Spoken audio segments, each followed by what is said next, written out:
Bem-vindo a todas e a todos que assistirão esse vídeo posteriormente. Hoje, quinta-feira, 29/12 de 2022, estamos finalizando o último estudo deste ano da obra Nem Céu Nem Inferno, de Lucas Sampaio e Paulo Henrique de Figueiredo, no qual se baseia na adulteração do livro da penúltima obra, Nem Céu Nem Inferno, de Allan Kardec.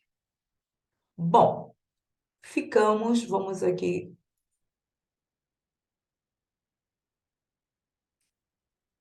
Agora eu tenho que ver, sabe? Eu fiquei em dúvida se é a penúltima ou se é a última. Eu acho que, não sei se é a última ou a penúltima, acho que é a penúltima. Mas depois a gente vê aí. Acho que é a Gênese que é a última. Vamos ver, né? Ver, porque não está falando besteira. Pronto, a Gênese é a última.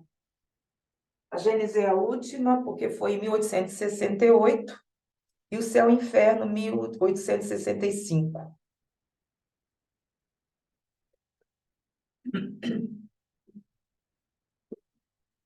E a quinta edição saiu em 1872, como nós estamos vendo, que é a adulterada.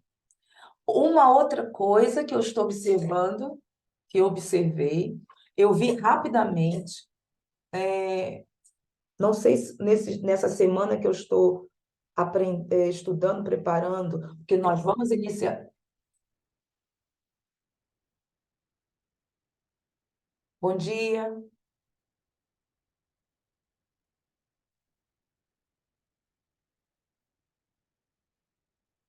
Bom, Leide está para entrar, não sei o que aconteceu. Bom dia, Leide. É, Bom, como eu estava dizendo, eu observei na preparação do estudo de segunda-feira que vamos iniciar o estudo da Gênese. Ontem eu observei algumas diferenças na Revista Espírita da Terezinha para a minha. Vocês viram? Eu fiquei assustada, eu fiquei abestalhada. Entendeu?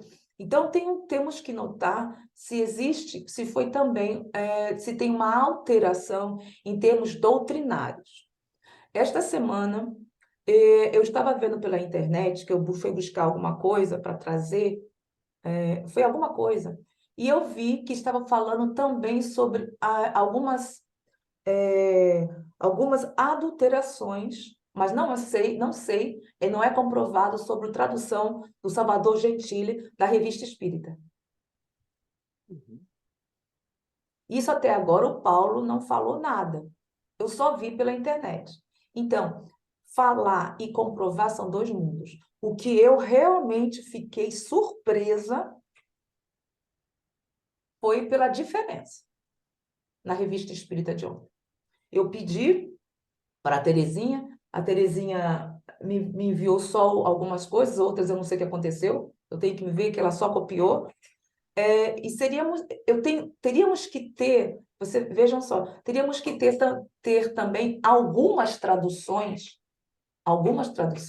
dessa revista, a maioria, se pudéssemos, no mínimo, de 2 a 3 da Revista Espírita. Porque vamos nos basear também o nosso estudo, óbvio, incluindo a Revista Espírita, porque a Revista Espírita, para Kardec na época, era uma forma que ele tinha de se comunicar com o mundo e fazer um laboratório. Ele jogava o tema, analisava, refletia com o pessoal lá da Sociedade Espírita Parisiense e depois saía a obra. Entendeu? Realmente eu fiquei surpreendida.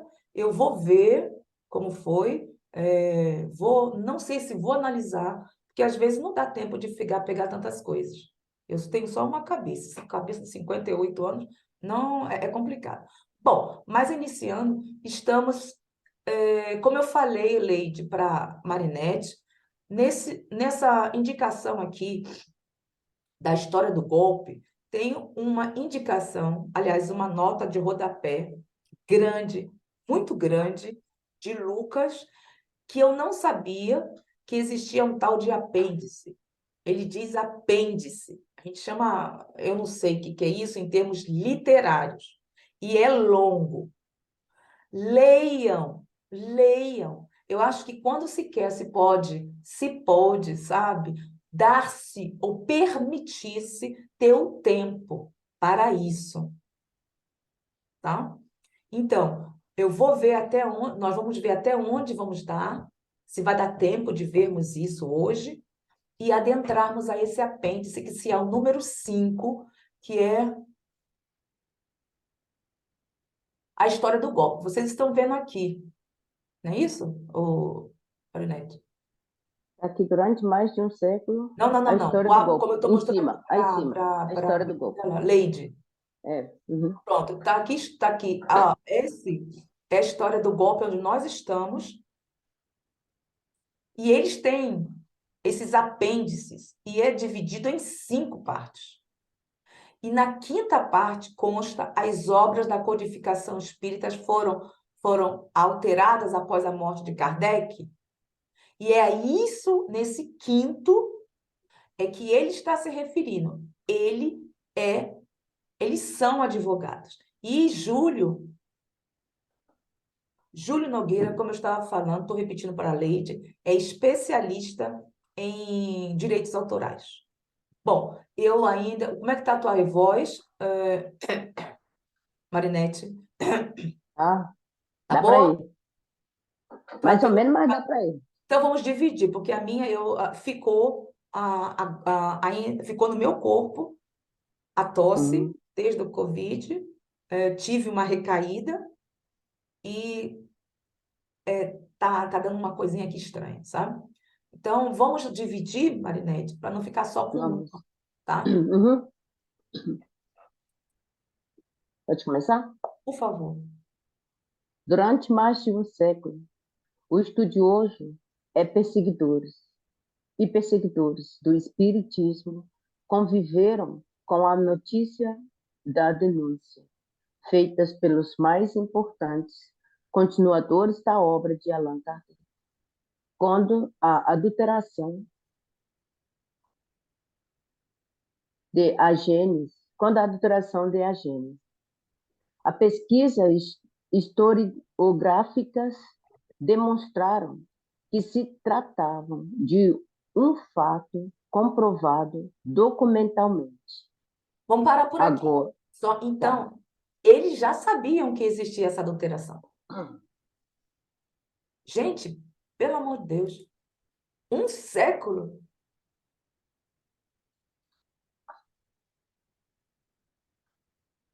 Um século desses pesquisadores, de tudo isso, porque começou com o Canuto Abreu. Na verdade, eu estava lendo aqui, neste apêndice, tudo começou em 1884, com Henry Souce. Lembra, Marinette, que nós vimos que Henry Souce tiveram uma reunião, e Henry Souce, que é o principal biógrafo de Allan Kardec, falaram para ele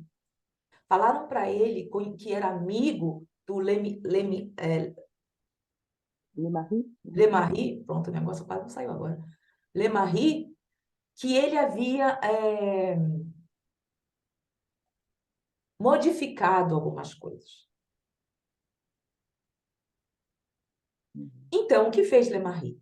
Comentou ao pessoal. Eu não sei se ele se comentou e foi o grupo em si, ou comentaram e depois foram averiguar frase por frase por frase, ponto por ponto da Gênese. E já nessa época foi comprovada a adulteração. Veja, desde 1884. Então, as pessoas que estão ainda inseguras em relação à adulteração destas duas últimas obras, pensem, analisem e reflitam. Porque existem pessoas que estão falando muitas coisas, que isso é tudo mentira. E também dizem também que não é tão relevante. Se nós observarmos, a Lady sabe, não sei se ela terminou o livro, Beaucoup de Lumière, ali comprova. E foi Beth Flopot que lutou muito contra isso. Foi sobre isso e sobre o que ocorreu em termos também financeiros. Financeiros. Eles ficaram horrorizados, inclusive foi por isso que foi fundada a União Espírita Parisiense. Então, desde 1884. Vejam, nós estamos estudando. Talvez vocês não tenham ainda ah, a mesma segurança que eu sinto. Apenas analisem. Não é de hoje. Não é de hoje. É desde 1884. Tá? E nós vamos ver isso nesse apêndice aí. Cada coisa que eu vejo. Bom, você parou aqui, não foi? Documentalmente? É, Pronto. agora o quadro se amplia. O quadro se amplia. As explicações chegam aos detalhes, com novas buscas em Paris e o exame de fontes primárias, entre elas milhares de manuscritos originais reveladores. Pronto, ele está se Não, referindo à sua viagem. Não não só, são só os manuscritos de Canuto Abreu. Ele foi, e nós vimos isso, ficou 3 meses. uhum, Tá? é, não só a Gênesis foi adulterado, como também o céu e o inferno.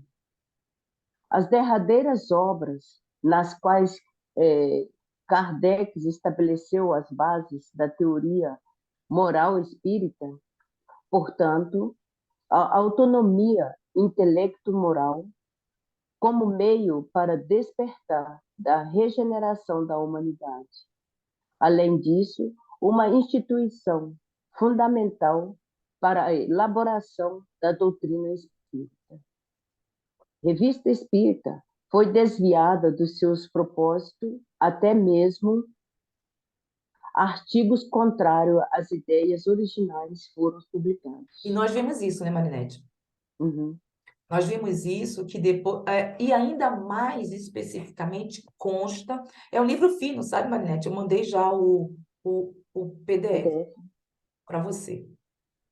Para você não, coloquei no grupo. É O pequeno, le... ah, e seria bom se você lesse. É fininho, sabe, Marinete? Dá para ler. uhum, Deixa um pouco e leia isso, porque você vai entendendo o que nós estamos nos referindo. Eu não sei se você uhum, se você arquivou esse PDF. eu tenho que Mas, ver. Uhum, então aí está dizendo sobre a revista espírita.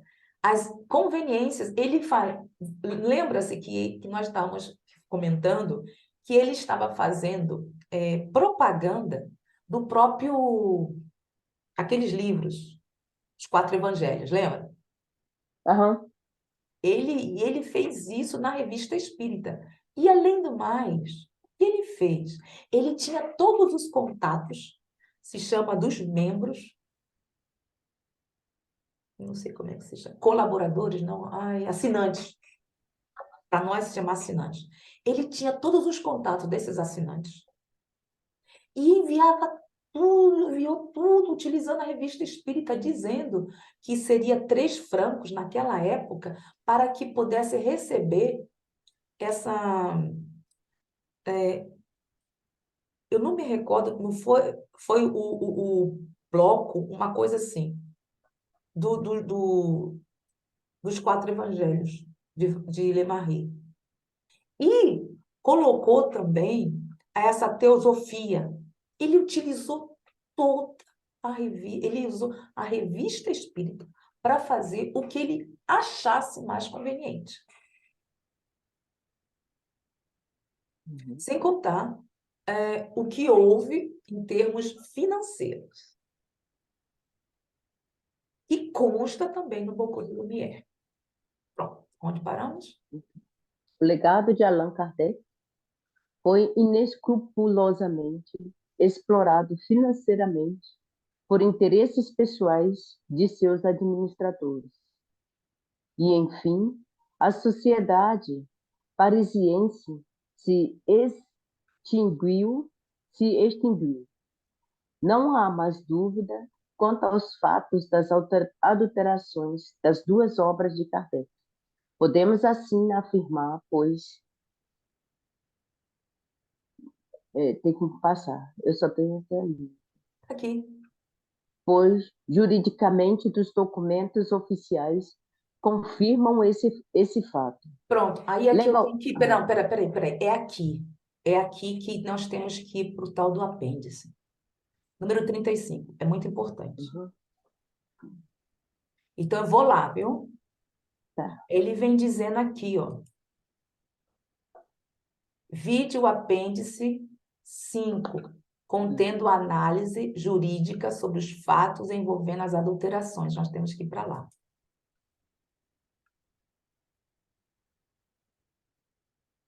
Está na 500...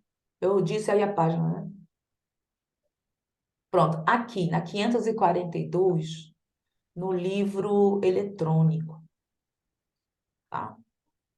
E na 509, leiam. Pelo menos isso, são 5 páginas, mais ou menos, para que possamos ver direitinho. Olha, então eu continuo. Aí depois você vai... Deixa eu te deixar isso daqui. As obras da codificação espírita foram alteradas após a morte de Kardec. Júlio Nogueira é como eu te falei, é o sócio de Lucas Sampaio. Introdução. Denunciada pela primeira vez por Henry Sousa, em 1884, a adulteração de A Gênese, os milagres e as predições segundo o Espiritismo, foi comprovada documentalmente pela pesquisadora Simone Privado Goitanit, que, em 1818, elevou o outro patamar à pesquisa espírita, articulando dados históricos, doutrinários, jurídicos, para chegar à conclusão do fato. Uma outra coisa que eu acho para chamarmos a atenção. Até bem pouco tempo atrás, eu não sabia que o nome da obra era A Gênese, os Milagres e as Predições segundo o Espiritismo. Porque durante toda a minha vida, como espírita, eu pensava que só era a Gênese. Uhum. Como o céu e o inferno. Como se chama o céu e o inferno? Eu Nem sei eu me também lembro como mais. céu, então. O céu e o inferno, como é mesmo, gente? Pelo amor de Deus. Céu e inferno, não é só o céu e o inferno. Estou fazendo aqui, ver se é isso mesmo, eu estou falando besteira. Não, aqui está constando só como céu e inferno.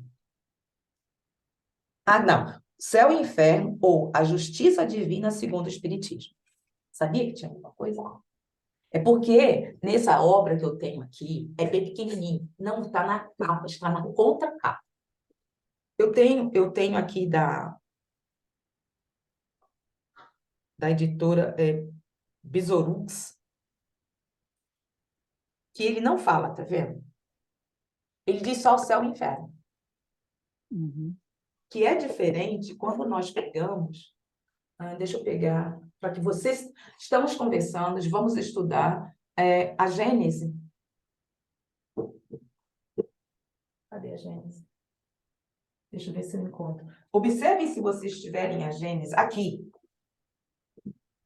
Quando nós... Não dá porque eu estou desfocando. A Gênese. Aí tem aqui a complementação do nome. Na da FEAL também tem. Na Gênese, vou trazer... Eu tenho aqui umas quantas. Na Gênese e... Vou pegar também a Gênese, pegar o céu e o inferno, vou pegar aqui umas quantas que tem, para que vocês observem a importância de sabermos o nome realmente da obra. Pronto.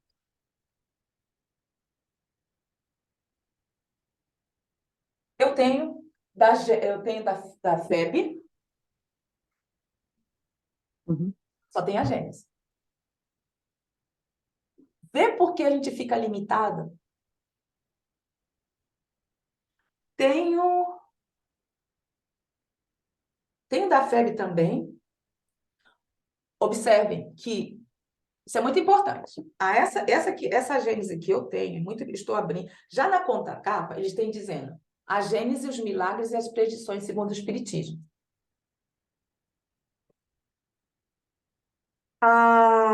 Eu acho que deve ter sido do Guilhom Ribeiro. Guilhom Domênio? Guilhom Ribeiro. Guilhom Ribeiro é o tradutor, porque é antigo, tá? E essa tradução, não sei quanto foi aqui. Não, e essa. Tá, não consta. O céu e o inferno também não consta. Anos sem sabermos o verdadeiro nome da obra. Décadas.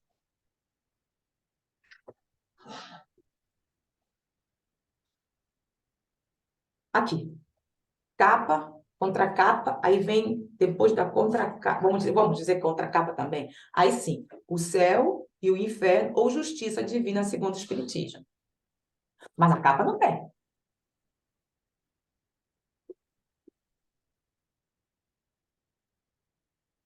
Mostro também aqui, essa é da mesma, Besouro Lux, essa já tem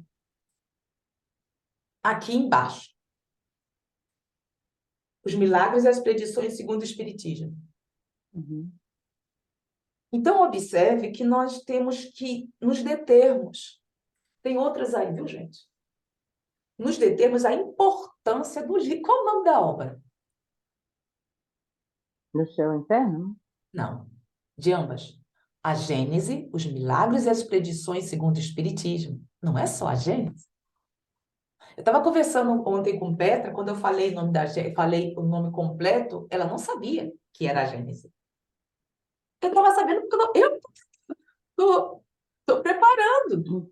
E há bem pouco tempo, alguns anos atrás. Então, quando estivermos nos referindo à Gênese, estamos nos referindo à obra, à última obra de Kardec, de janeiro, publicada em janeiro de 1868, e que se chama A Gênese, os Milagres e as Predições, segundo o Espiritismo.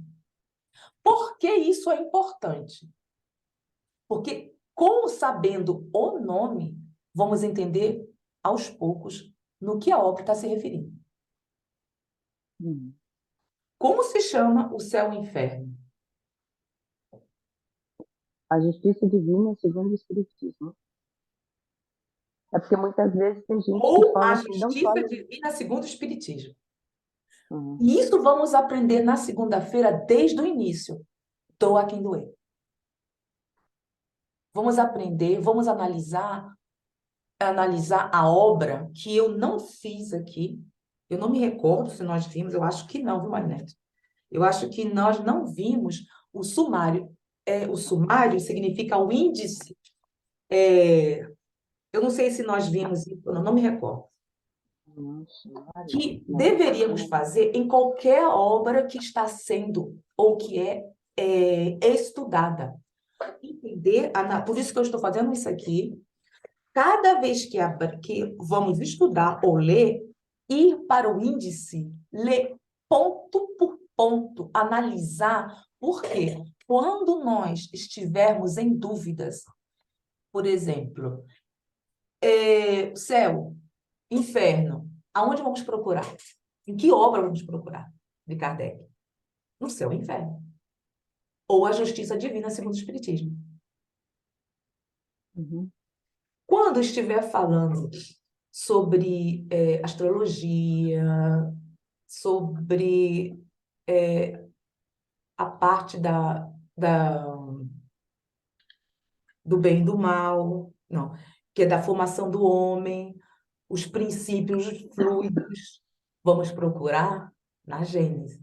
Então, as duas últimas obras, ele fecha, ele fecha o que ele diz como se fosse o pensamento, ou os espíritos trouxeram, foi feito toda aquela análise, e as duas últimas obras fecham tudo isso. Uhum. Então, é a importância. Então, vamos lá. Qual foi a última obra de Kardec? Uhum. Qual foi, Leide? Se você puder falar.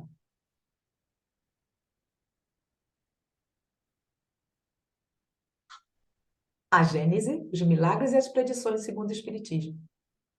Já a Gênesis foi a última. Foi, Uhum. janeiro de 1868.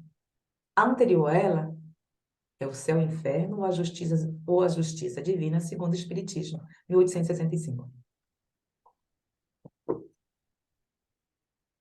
Vê?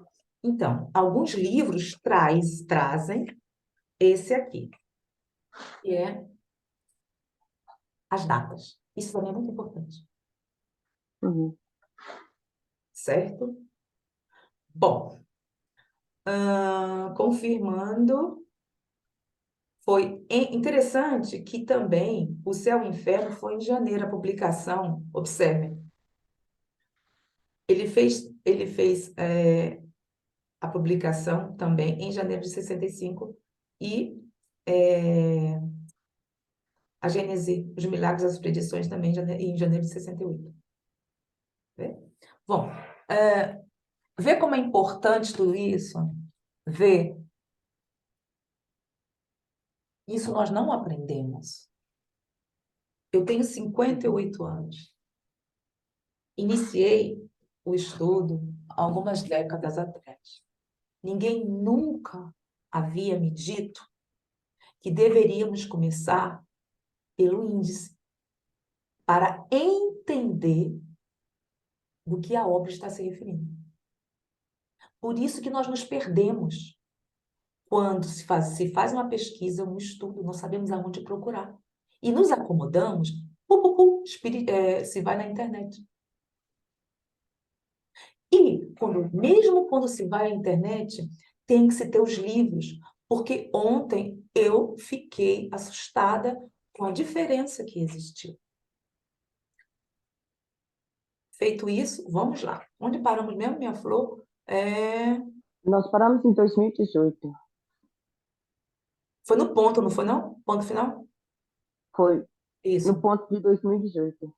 Não, isso foi a vírgula. Tem a vírgula aí. Né? Depois de 2018 é uma vírgula. Levou os outros patamar, a pesquisa espírita, acho que é aí, tá aqui onde está, não? Hum, Porque até aqui eu ainda marquei 2018. pronto. Eu acho que nós paramos no ponto, porque nunca paro na Foi vírgula. no ponto do fato, É, em conclusão do fato. Aham. vamos lá. Não, E no, gente, não. ah, Nós temos agora que ver. Paramos e vimos do.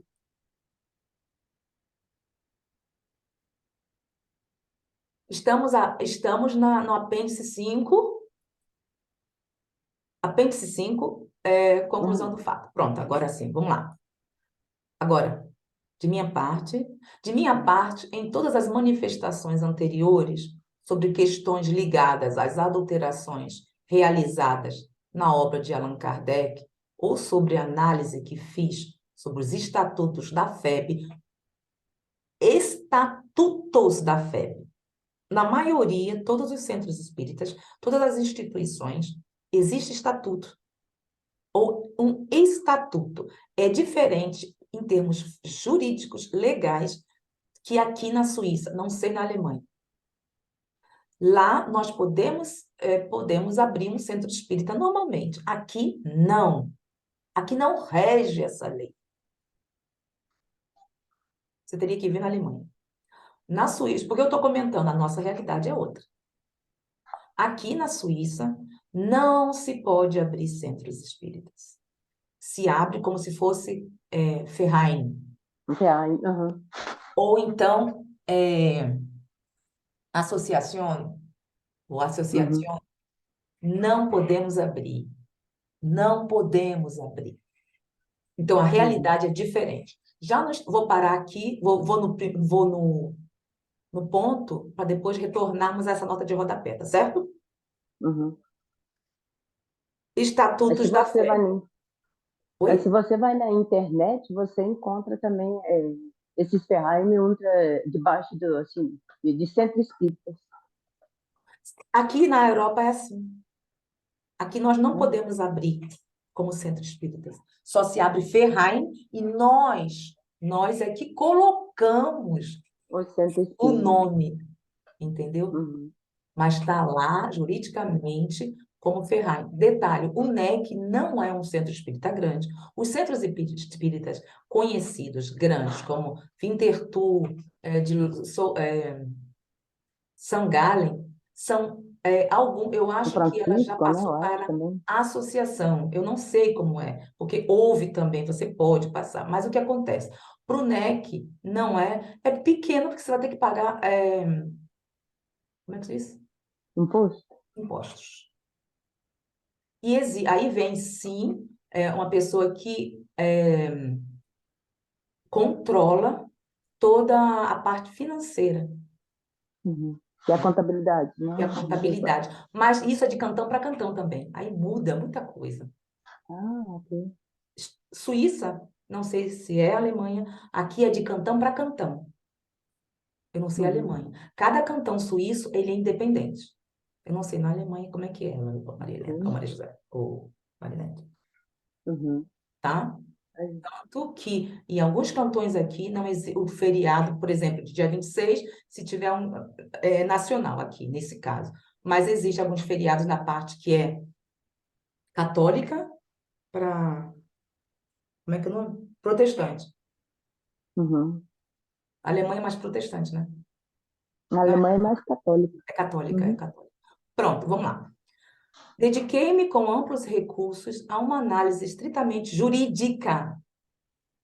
Ele não está analisando como espírita, ele é especialista nesta parte jurídica em relação à minha formação como advogado e porque a questão jurídica é decisiva e suficiente ao produzir seus efeitos práticos, legitimando a edição original de Kardec e determinando a adulteração da versão posterior. Aí vamos retornar para o que ele quer falar em relação a isso aqui sobre os estatutos da FEB. Observem. Observem. Este artigo teve trechos publicados na obra Autonomia, a história jamais contada, do Espiritismo, em Figueiredo, 2009.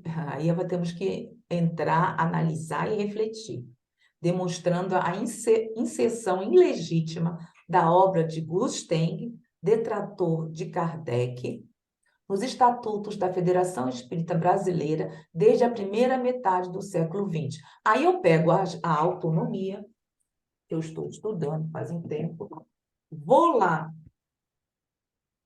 na página, temos que ver isso também. Na página 639, eu não sei se você já comprou pela digital, Digital e tem, aham. 39, olha, de 39 a 42, não é tão grande. Vamos ver, temos que ver isso também, viu?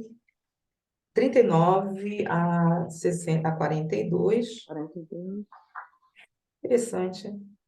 É porque ele não está. Aqui. O subtítulo começa na 636. O plano dos inimigos invisíveis. A história se repete. Então, começa com o subtítulo na página 636. E na 639, ele vai descrevendo aqui. Vai descrevendo. Vamos ter que analisar isso também, que não é tão grande. Mas, peraí, não é, é grande sim. Sabe por quê? Porque, na verdade, não começa na como eu te falei, é na 636. Teríamos que analisar também o Estatuto da Fé. O que vocês acham? O Uhum. que vocês acham? Podemos, não? Vamos ver ou vamos nos determos aqui? Não sei.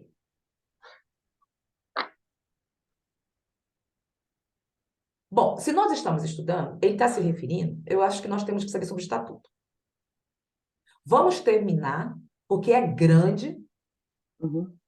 Isso, esse apêndice,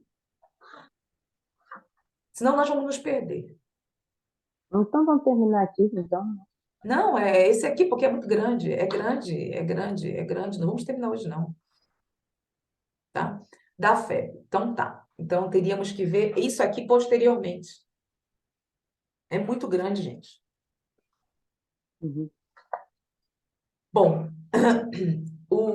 esse apêndice, não sei quantas páginas tem. Uhum. Bom, porém, perdoa-me o leitor por ampliar a questão, uma vez que agora deparamos com uma situação limite que envolve fraude. Observe, fraude, contrafação e trama pelos documentos que denunciam o golpe representado pela instituição da Sociedade Anônima em 1869. Segue a imagem, por favor. Aqui, ó, Uhum. Em 1869. 1969. Como empresa com fins lucrativos dados aos seus três administradores, ambos poderes para decidir o futuro da estrutura do espiritismo, por seus desejos e interesses pessoais. Pronto, olha aí. Então, além de Lei Marie, existia dois. São três. Uhum. Se eu não me engano, um presidente, secretário e mais uma outra, eu esqueci o outro aí. Contador. Do Bocu do Lumière tem isso aí, Uhum. tá? Pronto. Esse fato ocasionou um profundo e prejudicial desvio dos princípios fundamentais, método e organização do movimento espírita como estabelecido por seus fundador, Allan Kardec. Neste caso, não se pôde fazer apenas uma avaliação técnica, mas denúncia, uma séria, uma séria denúncia. No caso, aqui, examinado a questão jurídica, é somente a ponto, a ponto da INCBA. Digo Iceberg. isso, à espera, obrigada, à espera. Digo isso porque nós nos chegaram às mãos muitos documentos originais e informações obtidas em fontes primárias. A que o leitor também teve acesso ao longo desse livro e que evidenciam um modo de agir totalmente desrespeitoso com as obras de Kardec. Muitas vezes até com a fé, até com má fé. E tudo isso praticado com abusos da confiança, porque os coautores ou cúmplices eram justamente aqueles que tinham o dever moral de zelar pelas memórias e pelas obras de Allan Kardec. Pronto. Esse subtítulo terminamos. O que você achou disso aqui? Bom, primeiro nós temos que ver como começou, quando começou o desvio.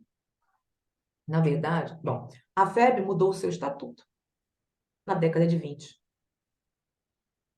Uhum. onde aí está exigindo que, no caso que eu acho que a diretoria, eu não sei como é, não sei, também não vou me portar ou ficar procurando sobre o estatuto da FEB.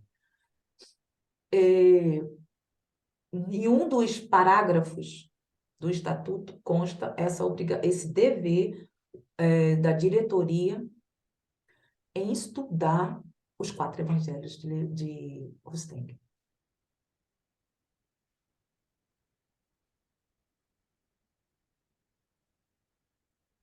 Uhum.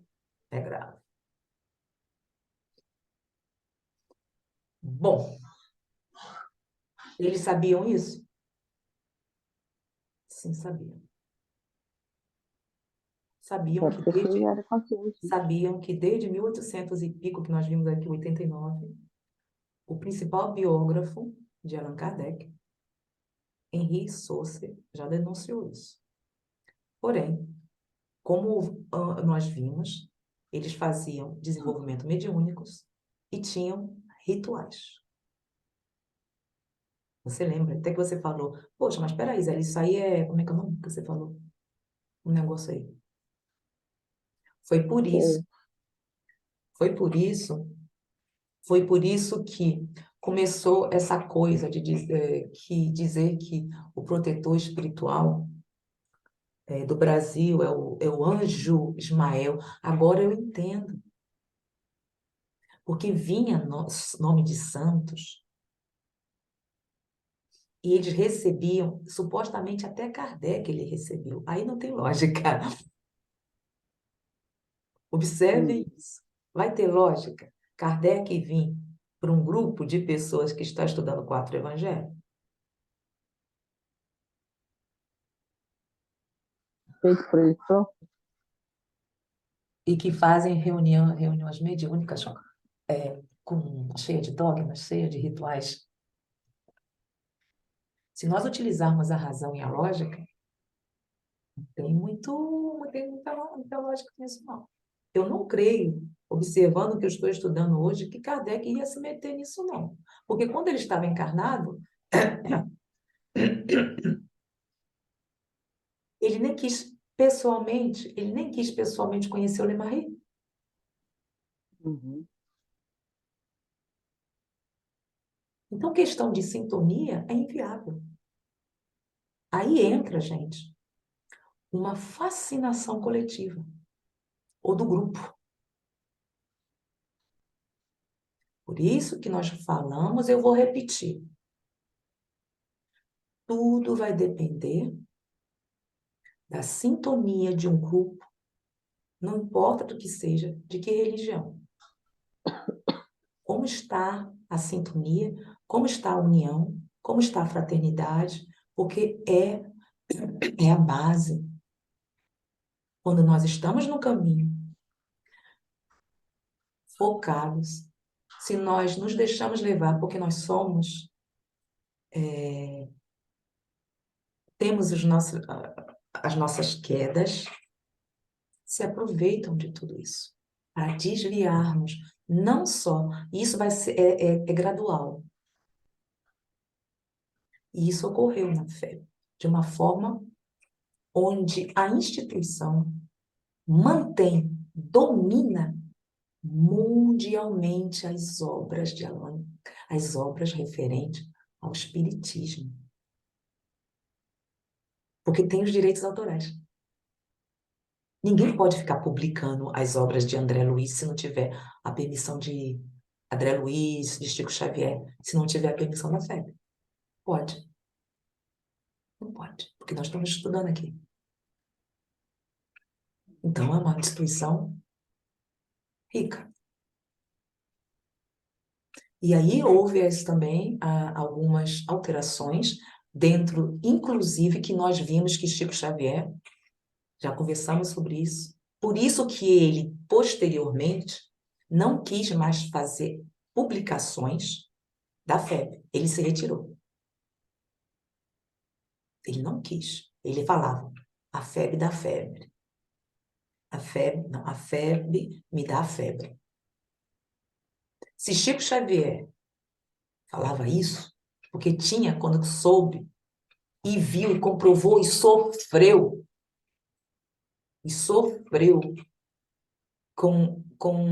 ele tem dizendo sobre o nosso lar, o Brasil, coração do mundo, pátria do Evangelho, onde o Brasil, coração do mundo, pátria do Evangelho é completamente rustenista. E fala sobre o anjo Gabriel, que não sei o quê, e é complicado. Para quem leu, então foram obras que também foram manipuladas, certo? Por isso que não convém atualmente, algumas coisas. A FEB já tirou esse parágrafo do estatuto, já não é mais obrigatório, mas até uns ano passado, sei lá, era obrigatório. Na década de 20 até agora, século XXI.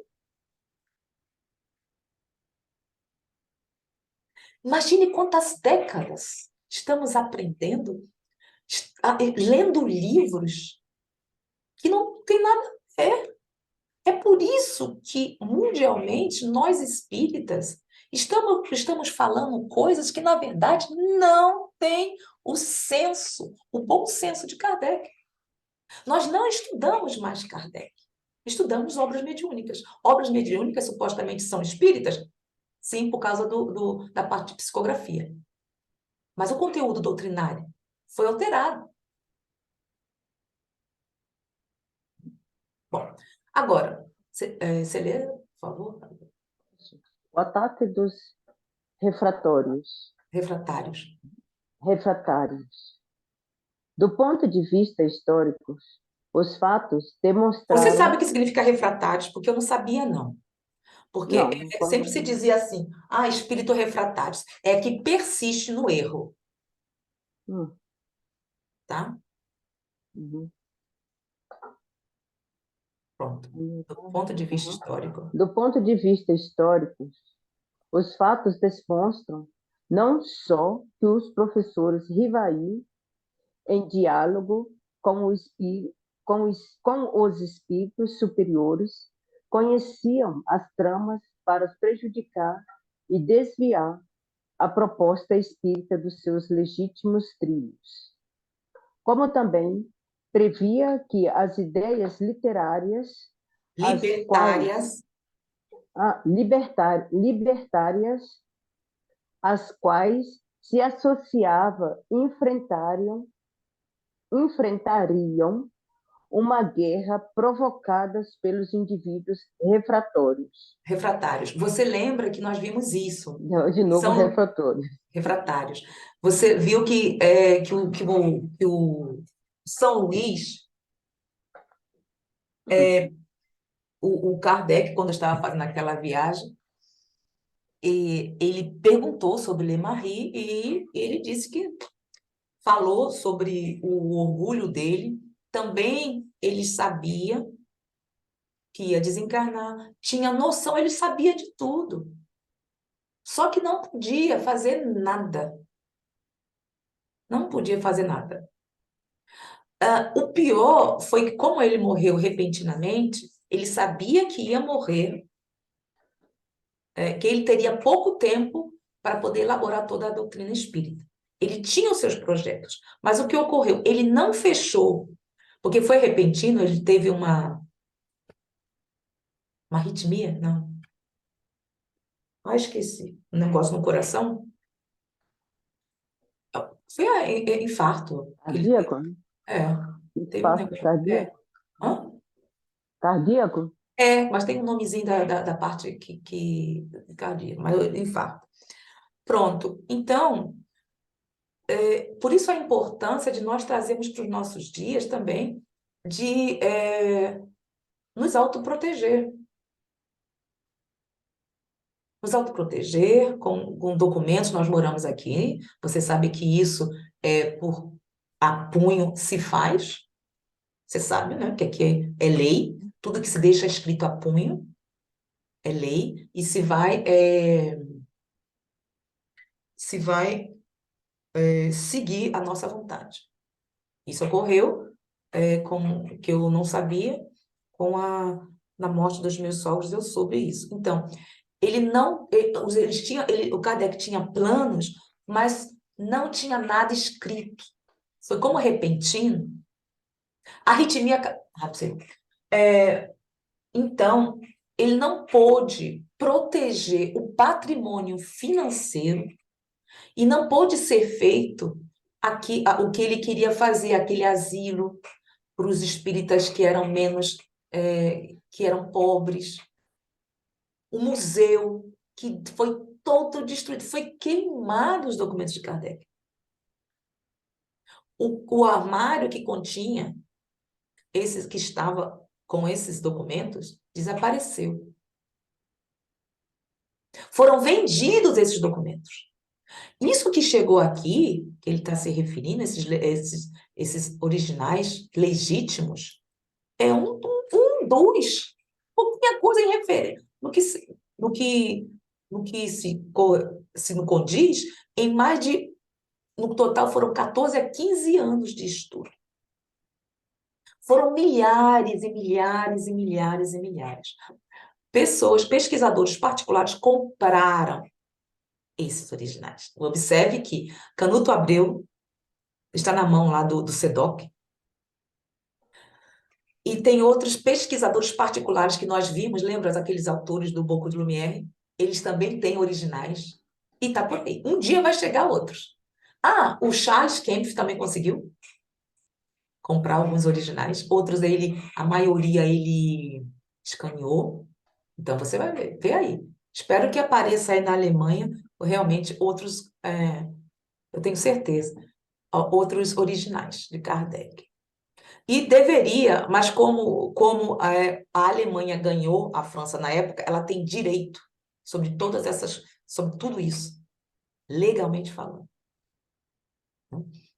Bom, aqui, como a história registra, deixa eu ler, como a história registra, praticamente todos os criadores ou líderes das grandes ideias e movimentos revolucionários do pensamento sofreram perseguições em razão da ameaça que representavam para os privilegiados que se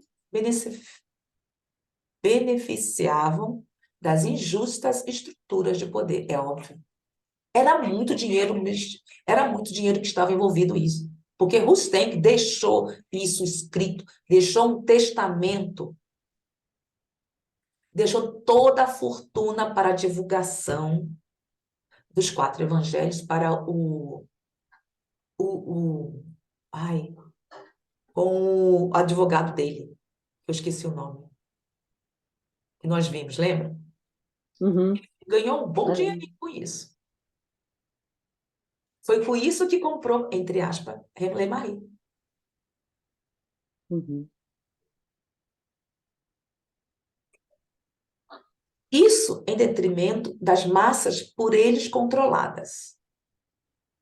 Já dizia Kardec, quanto mais uma ideia grandiosa, mais encontra adversários e pode-se medir sua importância pela violência dos ataques dos quais seja objeto.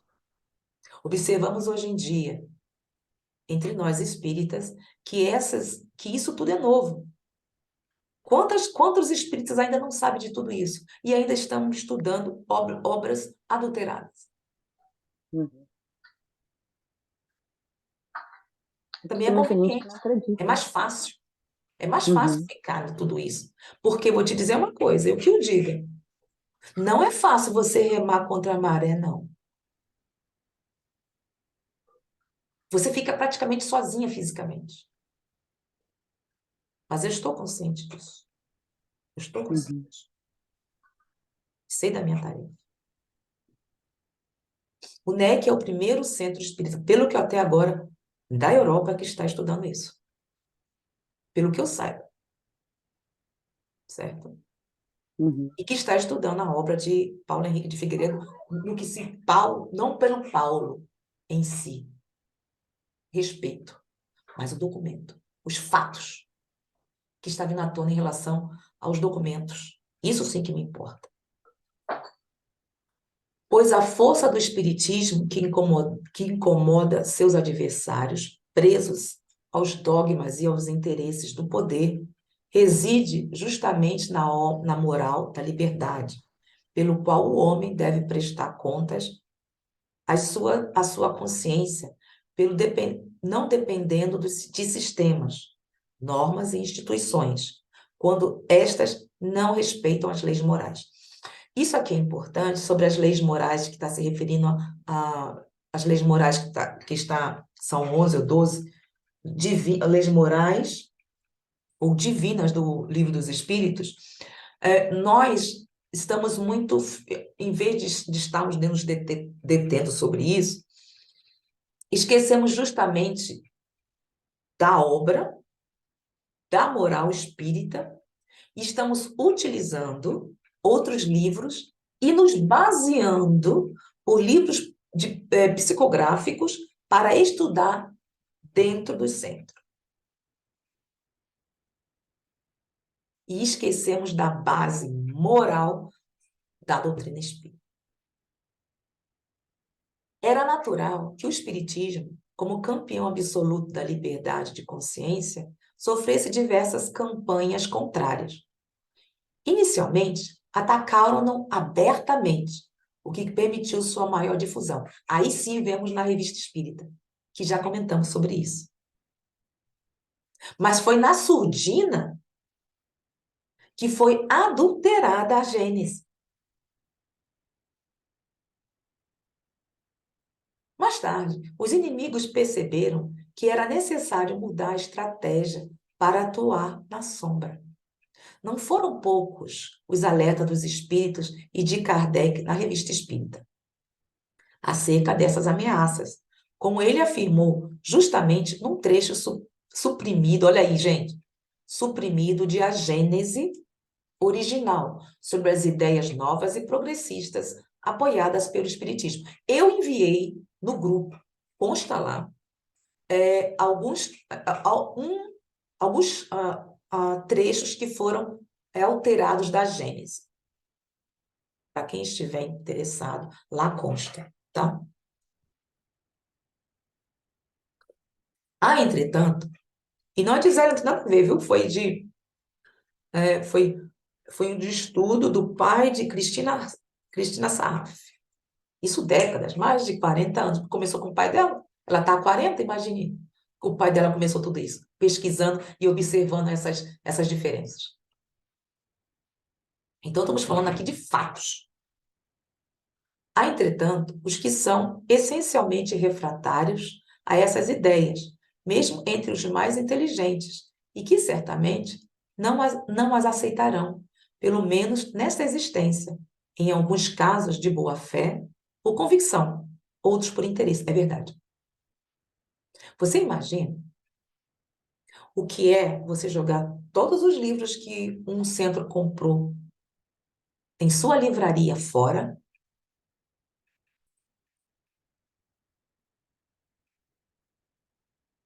Todos esses livros daqui, o Leco não, sabe? Eu já tirei. Eu tirei a Gênesis aí, já tirei. Alguns eu estou presenteando, mas eu não sei se vou fazer isso. Depois que eu presentei um, me arrependi. Porque eu não pensei nisso. Quer dizer, foi de André Luiz. Mas aí, essa parte da Gênesis do Céu e Inferno, eu não faço mais isso. Eu não faço isso, não. Gente, tem muita coisa, tem parte financeira envolvida nisso. E não é pouco, não. Centro Espírita vive de doações, de vendas de livros. Então, imagine todos esses livros com uma base moral completamente diversa do pensamento kardeciano. Convém mudar? Não, porque dá trabalho e perda financeira. Um presidente da Federação Espírita Brasileira, não recordo, seria analisado um livro, e ele, quando viu, não sei qual foi o livro, que não constava, que não continha o Chico avisou para ele, isso seria publicado, e tinha sido publicado. O que fez ele conversando com o Chico, porque realmente é aquele amoroso, que era um dos fiéis adeptos da doutrina espírita. Estava tudo publicado. Ele tirou do mercado tudo isso. E quando estava para desencarnar, ele pediu, eu não me recordo qual foi, pediu desculpa a Chico por não ter conseguido fazer o que ele queria fazer como lá na FEB. Não me recordo quem foi a pessoa, mas aconteceu isso. E, recentemente, o ex-presidente da Federação Espírita não foi, também sofreu algumas, não ameaças, porque não convinha que certas coisas vinham à tona, que é o Pierre. vocês conhecem aí, ele faz um estudo. Então, foi por isso também que ele não foi reeleito e ficou pouco tempo como presidente da Federação Espírita Brasileira. Nós não estamos aqui acusando ninguém, apenas é fato. Quem quiser procurar o nome dele, é o pai, Marinete, daquele senhor que conversou, que estudou conosco o Evangelho.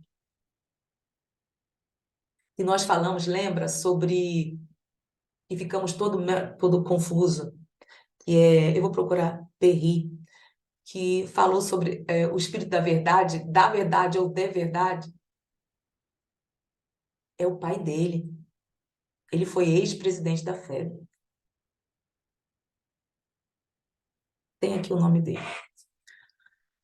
Há, entretanto, os que são essencialmente refratários. Aí ele vai falar sobre a revista espírita, no que ele está falando, o Kardec se deixou lá como se referindo aos refratários, tá?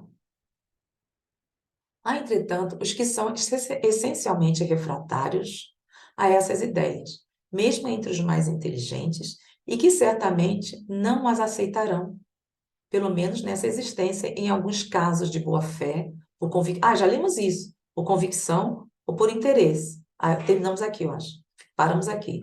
São aqueles cujos interesses materiais estão ligados à atual conjuntura e que não estão adiantados o suficiente para deles abrir mão, pois o bem geral importa menos que o seu bem pessoal.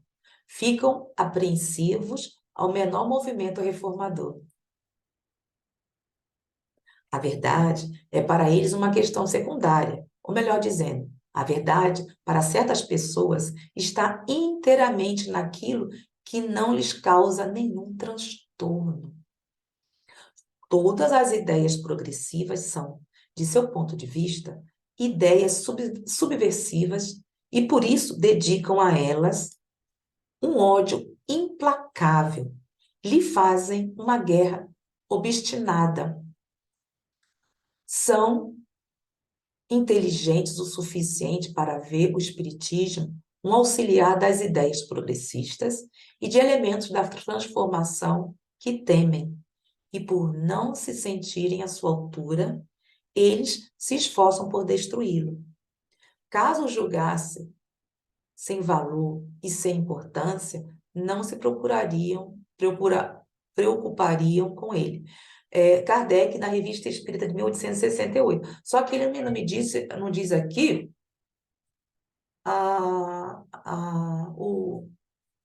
o mês, porque ele está falando da página, mas muda muito, sabe? Bom, eu tenho que ver aqui, gente, onde paramos no livro físico para dar continuidade. Qual é a página aí? Manda, manda. 511. Hã? 511. Bem embaixo no último parágrafo. Então dá para fazer, ainda tem um pedacinho aqui, né? Já Tem tem um esse pedacinho para pedacinho. terminar. É. Uhum. Ô, gente.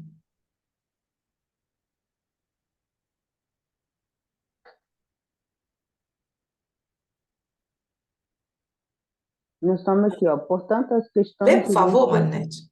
Tá. Portanto, a questão jurídica envolvida na análise da adulteração está contextualizada pelos fatos históricos que demonstram a prevista guerra dos refratórios das ideias progressistas. O estudo dos trechos suprimidos e dos acrescentados demonstra os fiéis ideológicos dos adulteradores, quando suprimem as ideias reformadoras da autonomia intelecto-moral, implantando os velhos e superados dogmas da religião ancestrais. Ô, Marinete, aqui eu acho que dá para a gente ler. Porque ainda faltam 20 minutos, eu acho que daí não é pouco, né? É pouco, eu acho. Deixa eu continuar para você. Cada um vamos fazer um termo. Novos fatos. Ah, sim, você quer comentar alguma coisa? Lei de alguma coisa? Desculpa, porque isso não é só leitura. E aqui não estamos apurados. Aqui nós estamos vendo. Não, obrigada, estou entendendo. É porque, na verdade, nós conversamos isso sempre, toda hora, né? Uhum. Porque é sempre a mesma coisa. Nós que viemos de outras religiões, trazemos e fica isso registrado no nosso espírito. Mudar dá trabalho. Mudar dá trabalho. Eu que o diga. Eu que o diga. Porque os centros se acomodaram. Ah, não, isso é coisa aí que vai passar. É que não é fácil. Você estudar uma obra psicográfica é mais fácil do que você estudar. Você estudar item por item, fazer pesquisas e tudo isso é mais fácil. É um desafio muito grande, principalmente agora que nós vamos ter com a Gênesis. Tem um ponto da Gênesis que Deus vai permitir que apareça um ou dois que nos auxiliem, sabe? Então é mais fácil. E alguns livros psicográficos também quando entra também é complicado. Mas o que vai nos importar é a base. O que nós estamos referindo é a mudança mental, comportamental e moral nossa perante uns com os outros. Porque não é só estar lendo, é interiorizar o aprendizado. Isso dá trabalho, isso requer sinceridade de nossa parte. De cada dia, cada segundo das nossas vidas, perguntarmos como eu estou me comportando perante no meu lar, na sociedade, no grupo de estudo, etc, etc e tal. É uma mudança. Não é para qualquer um, não, porque tem que se querer. Ficar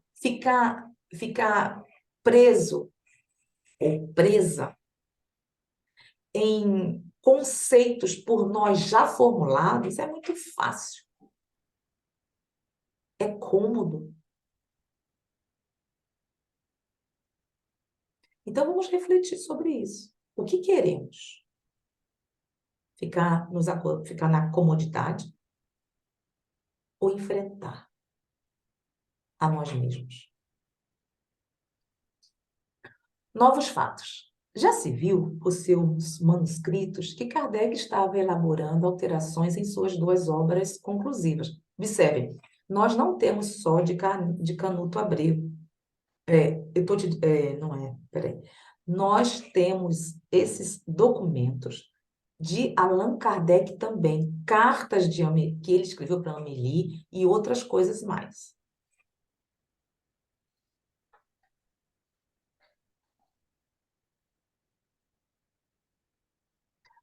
Em suas duas obras conclusivas, A Gênese, Os Milagres e as Predições segundo o Espiritismo, e O Céu e o Inferno ou Justiça Divina segundo o Espiritismo. No que toca à Gênese, a recomendação dos espíritos era no sentido de não alterar parte essencial dos textos. Isso aqui é importante. Não alterar partes essenciais dos textos, e sim questões pontuais, como demonstram as comunicações recentemente apresentadas. É claro, como é que vai modificar a verdade? Se pode, é única. Doutrina espírita está baseada, tem os seus pilares. Está baseada, sim, nas leis divinas ou naturais. Como vai mudá-los? Gente, não tem lógica. Por especulação, seria possível imaginar que algumas pequenas alterações que não mudam o sentido do trecho ou a supressão de exemplos repetidos poderiam ter origem no trabalho de Kardec. Por outro lado, certamente os trechos que mudam o contexto original ou suprimem ideias são prejudiciais às obras. Na prática, todavia, somente uma manifestação de vontade do autor, observe aqui, isso é importante, somente na prática, todavia, todavia, somente uma manifestação de vontade do autor em vida poderia resolver a questão que não ocorreu neste caso e depois de sua morte deixou de ser possível. Uma coisa que eu escutei e que eu achei muito racional foi que, se Kardec queria modificar, fazer uma modificação nas duas últimas obras, supostamente é a vontade de Kardec que Lemarie diz, ele era casado com Amélie e tinha amigos muito próximos. Por que não comentou com a própria esposa? Hein? Por que Talvez ela tinha que ficar as queria coisas mais em saber? segredo, né? Hã? Hoje as coisas tinham que ficar mais em segredo, porque era coisa dele. Porque Amélie era a base de Kardec. A base. Eles estavam lá juntos. Eles tinham amigos como Berthe Fropeau, com outros que ele tinha contatos pessoais. Inclusive, o Lemarie era um dos, que se tornou secretário. Uhum. Se você que tem uma amiga, ou se vocês que têm uma amiga, se vocês que são casadas, nós que somos casadas, vamos tomar uma atitude grave que vai mudar toda a nossa vida, não vamos comentar com as pessoas mais queridas, mais próximas? Então não tem lógica. As discussões baseadas em conjecturas, seriam infinitas, contraditórias e inconclusivas. Tal a razão pela qual, seguindo a lógica e o direito, prevalece em todo o mundo o depósito legal, aqui, ó, isso aqui, o depósito legal com o autor em vida, como instituto jurídico determinante e a única prova indiscutível e conclusiva da autoria e legitimidade do conteúdo da obra. Isso nós vimos. E prevalece em todo mundo.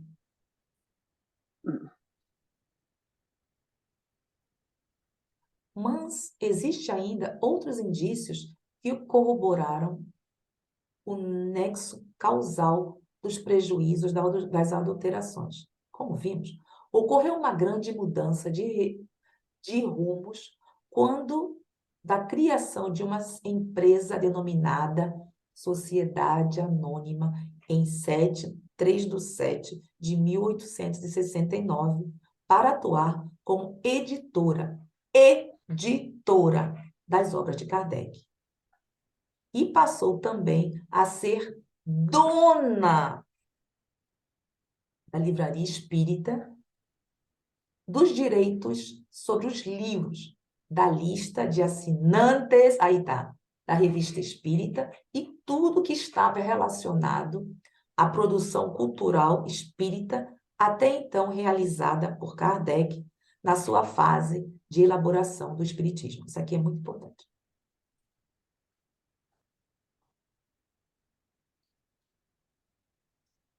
Aqui.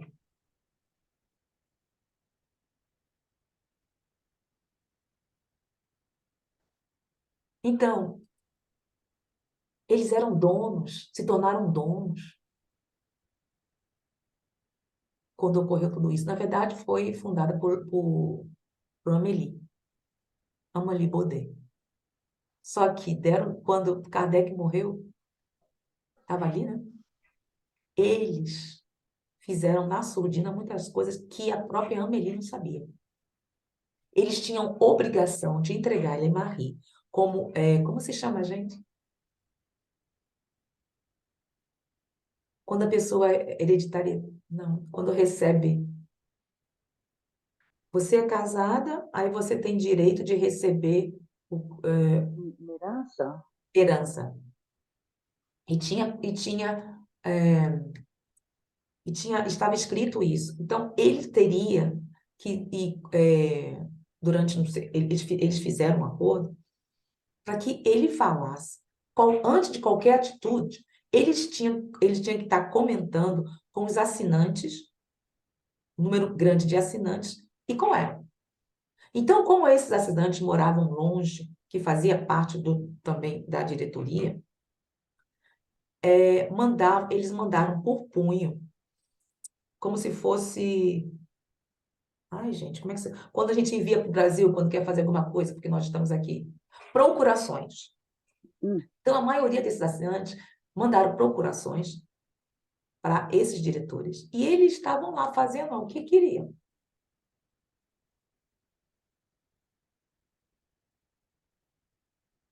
Esse cenário configura claramente um ambiente propício e determinante para os prejuízos verificados. Leite viu isso.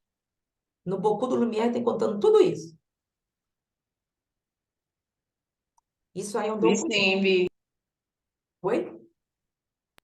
Eu vi sim, eu li isso lá no Bucu. Você se lembra como ela tem dizendo lá, a Amélie, não, a Flopô dizendo como foi manipulada tudo isso? E como surgiu a sociedade? Está lá tudo escrito. E tem o Estatuto da Sociedade Espírita. Também tem o Estatuto, no fim do livro, dos Espíritos, que já lemos isso. Esse cenário configura claramente um ambiente propício e determinante para os prejuízos verificados. Eita, já li isso.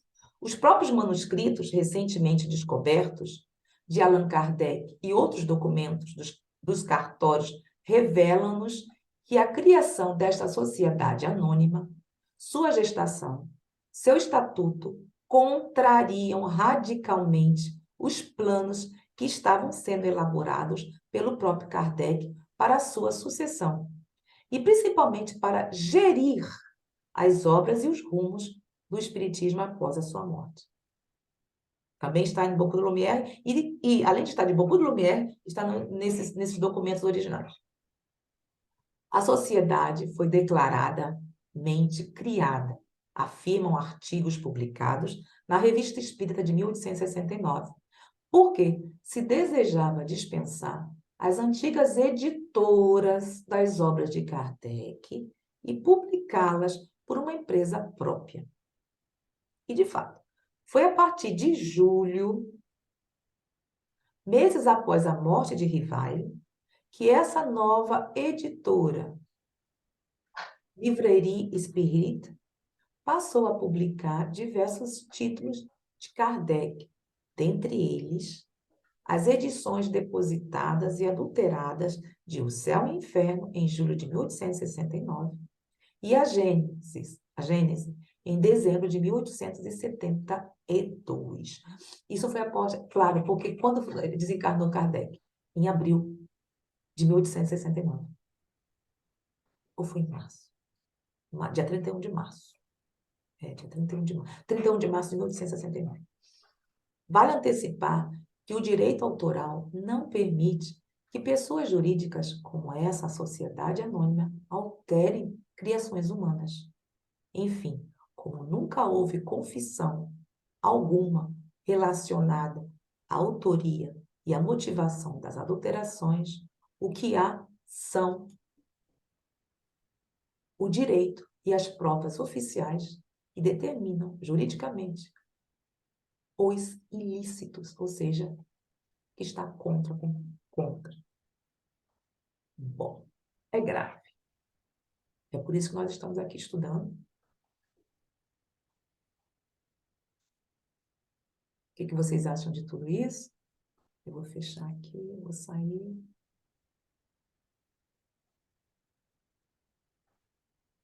Temos 5 minutos para poder debatermos. Podemos também, como quem quiser depois, comentar alguma coisa. O que vocês acham de tudo isso? Está tudo documentado. Não é para se ter medo do que estamos estudando e incertezas, inseguranças. Se utilizarmos o bom senso, a lógica, vai ser fácil. Se colocarmos no lugar de Kardec, vai ser fácil tudo isso.